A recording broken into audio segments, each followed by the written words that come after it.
am at a Christmas party with my friend whose Twitter handle is... Chai Guy. All right, do you want to give us your real name or not? No. Okay. That is my... Everyone always says, is Chai Guy your real name? I say, yes, it is my real name. Okay, right. It is. It's my real name. It's not my fake name. It's my real name. Okay. So here's my question. Okay. How do you Twitter?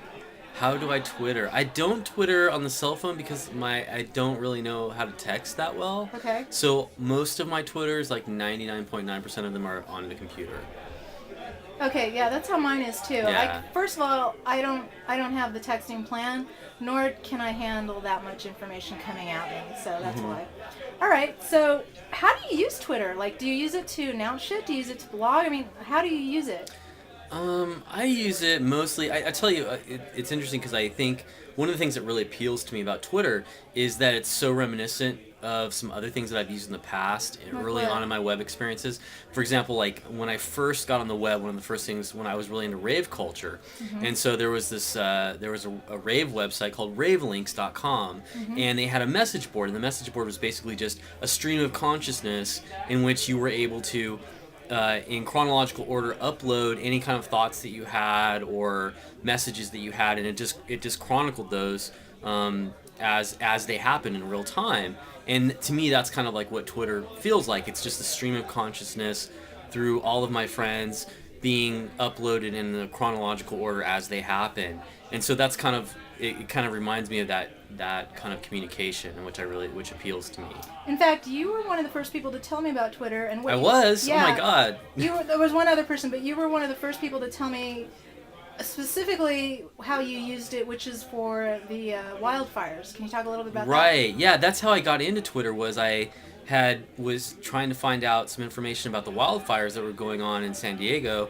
When was this? This was last year, the year before. Okay. And so the San Diego Gap fires, and so I had stumbled across a website where it was like you could plug into your iTunes live feeds, audio feeds from emergency radio transmissions, and then through that heard about this thing called Twitter and how you could get live updates. And so the power of being able to be updated on a street by street, case by case basis of something like an emergency situation like a fire was really kind of interesting to me. And so that's how I got plugged into it and was able to hear it. And then once the fire subsided, then I didn't really have any kind of use for it anymore. I kind of put it away and didn't really think about it again after that for a while. Okay, well I do file LAFD at LAFD. It's a Twitter account for the LA Fire Department. Okay. What kind of people do you follow?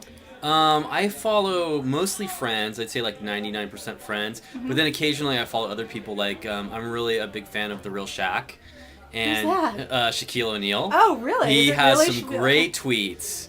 I highly recommend following The Real Shaq, and I also highly recommend following the fake Henry Rollins. Now, it's interesting because the fake Henry Rollins is actually the real Henry Rollins, but when Henry Rollins tried to subscribe to Twitter, someone had already taken Henry Rollins, and he asked Twitter if he could have Henry Rollins because he is Henry Rollins, and they said that no, that actually Twitter owns Henry Rollins, and they're not giving it to him. Yeah, so it's really this weird thing like where, for some reason Twitter squatted on the name Henry Rollins for whatever reason, and so the real Henry Rollins has to Twitter under the name the fake Henry Rollins. Oh wow, what a trip. Yeah. That's funny. Yeah. And who else do you follow? Probably no, those are probably my two like famous people. Everyone else is just like regular people that I've met in real life. Okay, and what will make you unfollow somebody?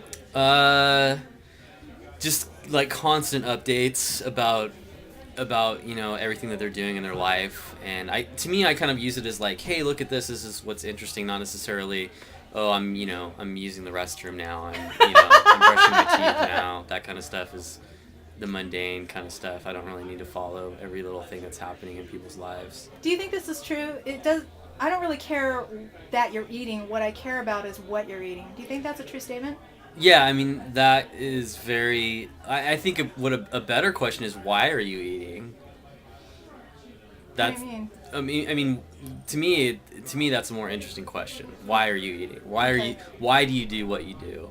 Not what are you doing or where are you doing it, but why do you do what you do? You know, but then again, the things sometimes I'll tweet something that I think is going to get a huge response. Like, for example, recently I tweeted that the United States was one of 3 nations that failed to sign a ban against cluster bombs, and I thought, oh, this is really fascinating.